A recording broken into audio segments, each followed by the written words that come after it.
Our second delegation is from Charles Hooker and M.H. Braun. And we welcome Charles to the podium. Thank you. You knew I was here, right? Madam Chairman and councillors, I would be very pleased to introduce to you Mrs. Margaret Hope Braun, better known as Maggie.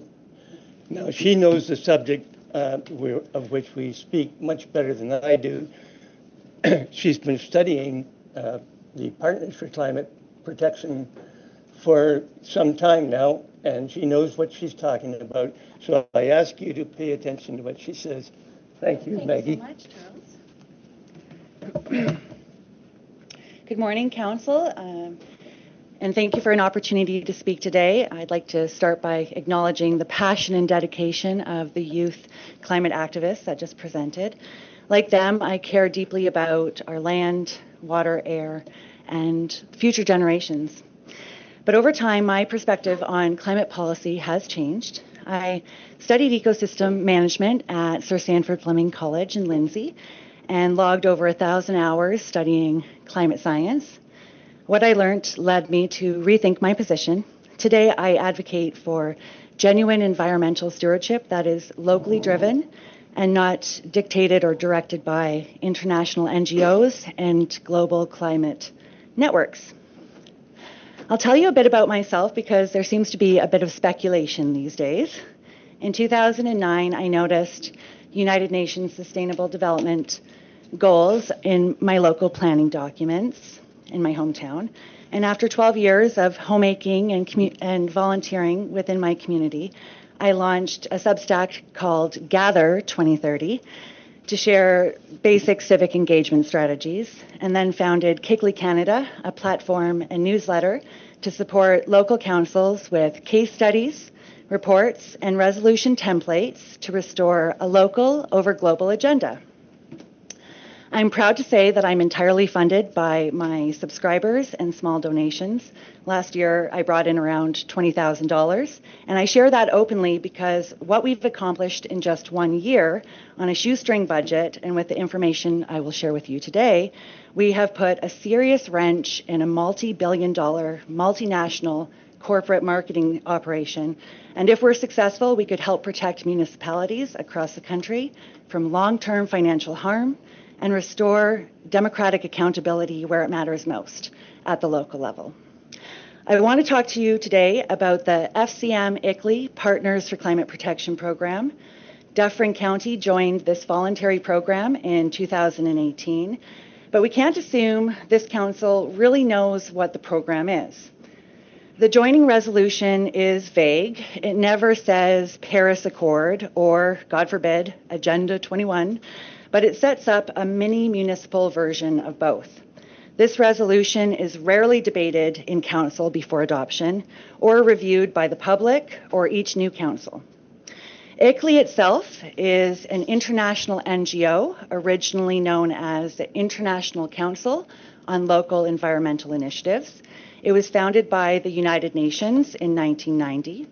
Today it's called Local Governments for Sustainability, and its mission is to implement all 17 United Nations Sustainable Development Goals through local government action. That's you guys.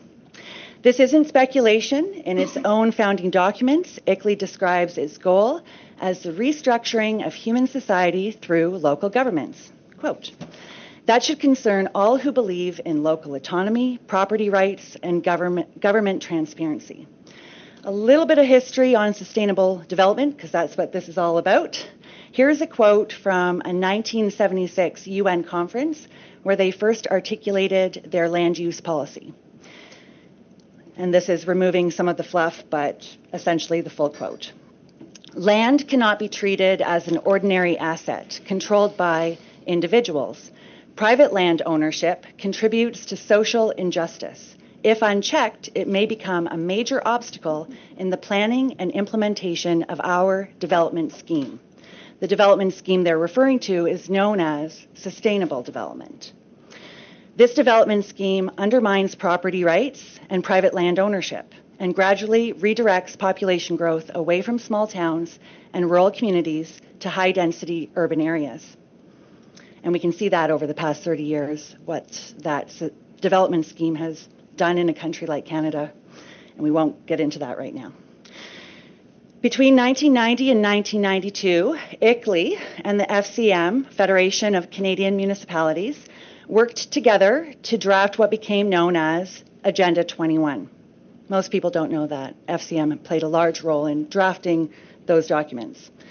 In 1994, FCM released a municipal primer on UNCED, the conference in Rio de Janeiro, which laid out an actual flowchart for implementing Agenda 21 through Canadian municipalities. Make no mistake, Agenda 21 is a global to local agenda for the 21st century. It has everything to do with our Canadian municipalities. That same year, 1994, the FCM partnered with ICLEI to launch the Partners for Climate Protection program. So had to give a bit of that history. And since that time, the FCM programs have focused on embedding the 17 UN Sustainable Development Goals into local governments through various equity and climate programs. So the Partners for Climate Protection program has 5 milestones, which ask municipalities to collect vast amounts of energy consumption and waste data for its corporate operations and the community at large. Set reduction targets in line with net zero by 2050, draft climate action plans, spend public money on climate-related projects, and report biannually on progress. In practice, this works like a freemium marketing scheme. There's no fee to join, but once enrolled, municipalities begin to spend millions of dollars outside their core mandate on consultants, data tools, EV fleets, charging stations, retrofits, and policy updates tied to the global carbon market. After speaking with dozens of councils across the country, we found that most of them did not know that they were enrolled in this program. When asked if they had heard of ICLEI, they hadn't. In response, we sent an open letter to ICLEI asking for clarity on their software tools, recommendations, vendor affiliations, current mission, and funding sources. They didn't answer any of our questions. Instead, they promptly deflected with a new webpage and webinar session on misinformation. ICLEI and the FCM often claim that the PCP program is free, but it's not. They have never released any cost data from the past 30 years of climate action plans across hundreds of communities. So we created our own conservative estimate, and depending on the municipality, implementation costs range from $12 million to Calgary's plan, which is $87 billion. So these climate action plans do cost money. They are not free. Here's an example from just last month.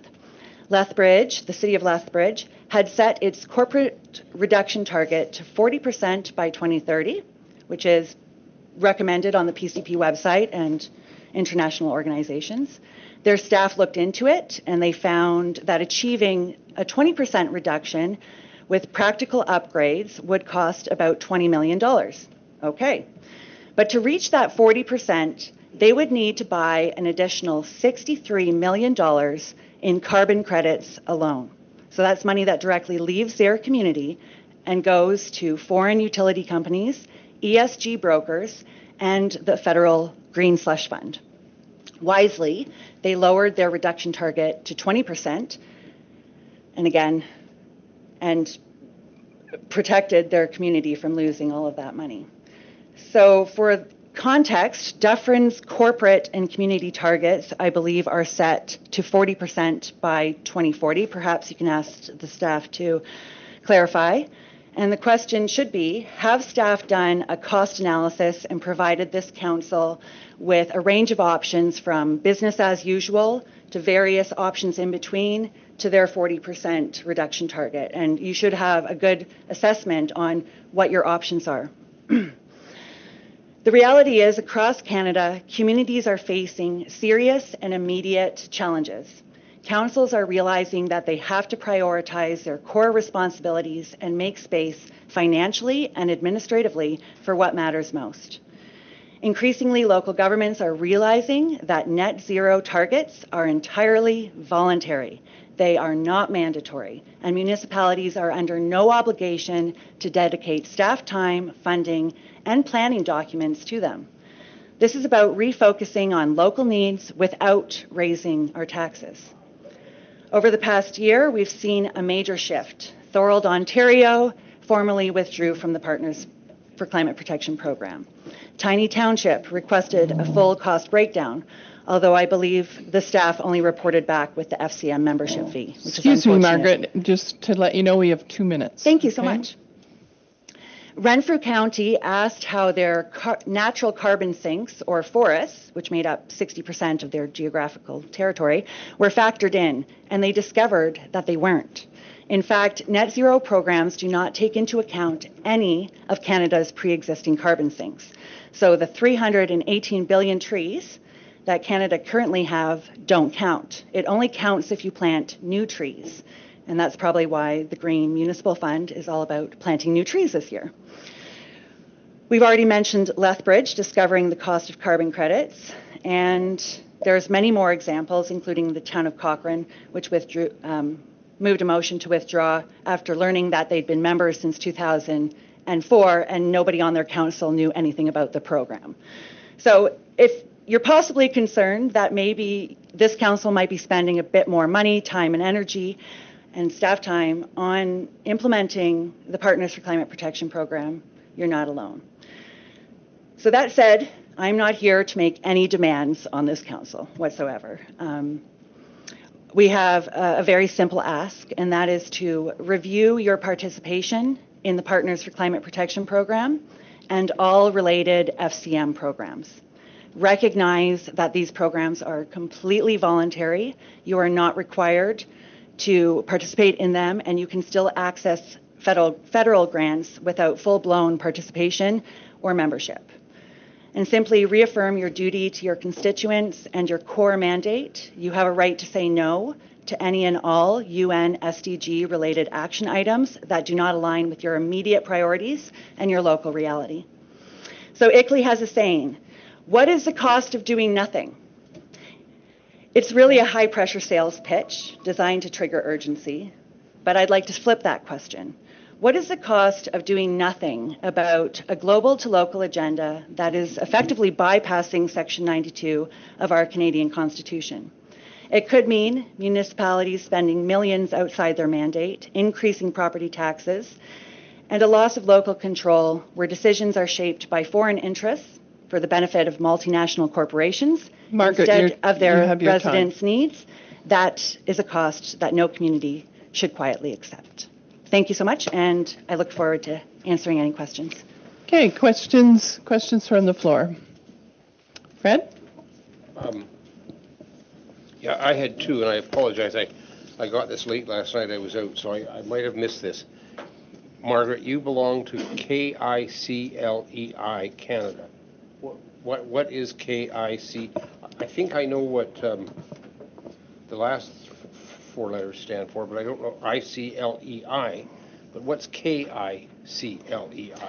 So KICLEI is a newsletter that I started on Substack to share information with councillors across the country.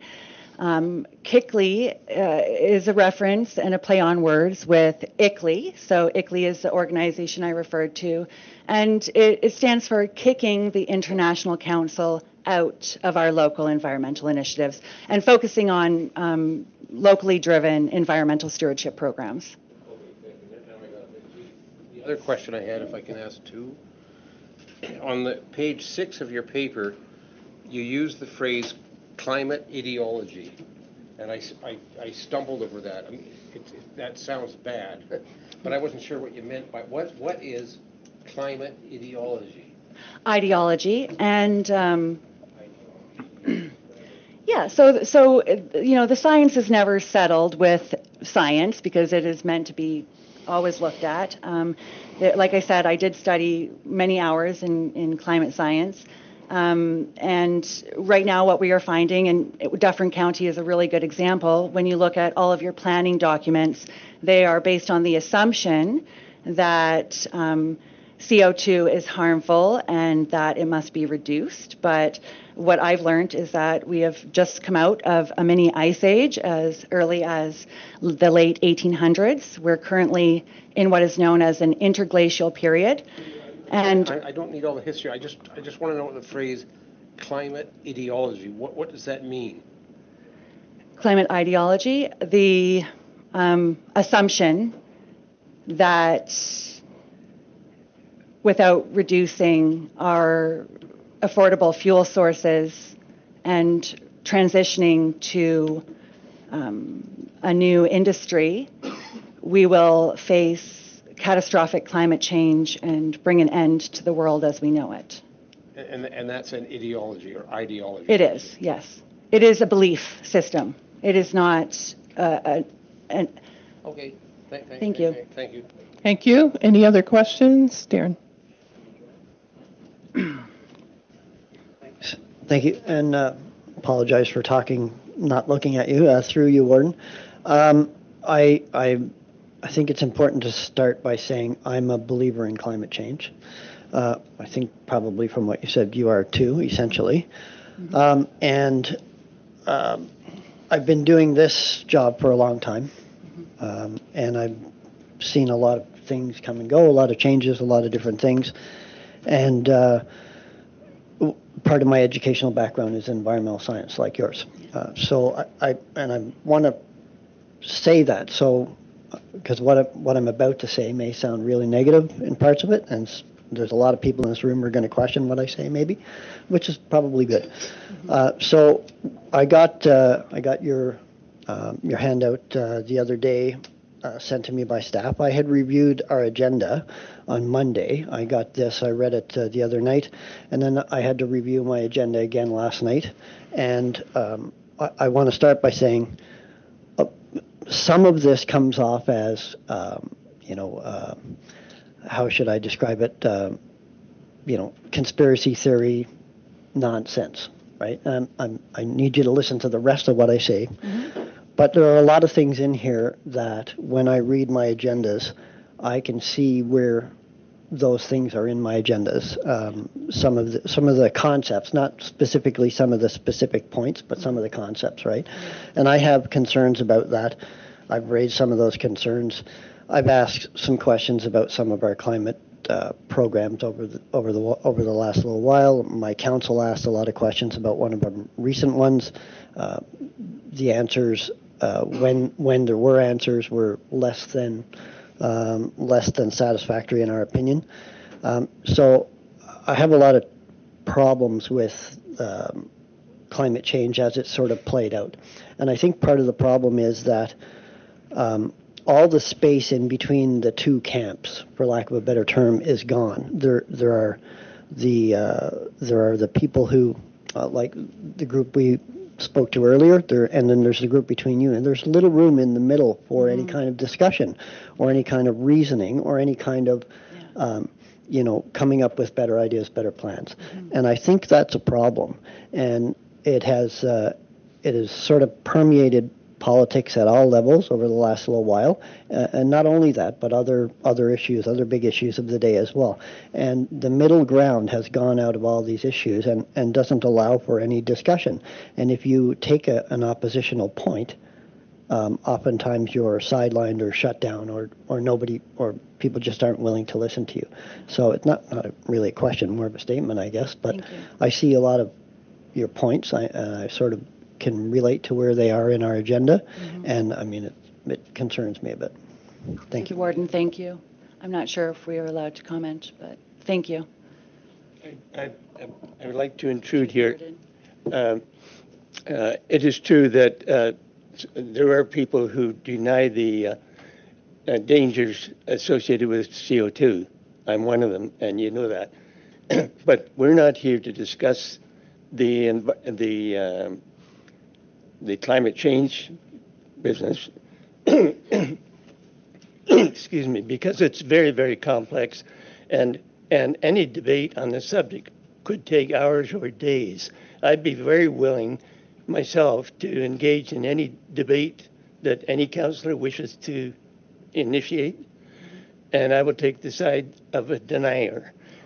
But I wanted to point out that we're here only to discuss the financial implications of the PCP business and what you have adopted here. That's all we wanted to address.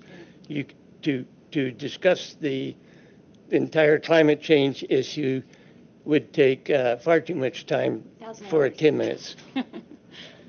I could do it in one, but that's okay. Thank you. Any other If anyone has a question on further that, I can questions? James, thank you. On screen. Great, thank you. So I agree with many of the comments made by Councillor White. I do want to clarify something, though. All of the decisions that we make and all of the policies we make are debated in open session, are subject to public input, and are amended to meet local needs of Dufferin residents. The UN Development Goals have not been mentioned once in my time on County Council. The idea that positions are being directed from an international elite around this council table, or that we're being influenced them, I think is highly questionable. That being said, I do know that causes that may begin with honorable beginnings often transform into its own industry that have its own needs and priorities and try to sustain themselves. And so I do recognize that the climate change industry has become an industry unto itself, like other honorable causes that will have its own interests and self-perpetuates itself. So I recognize that. I would be interested in hearing from staff on their interpretation of this organization that you mentioned and our municipality's relationship with them.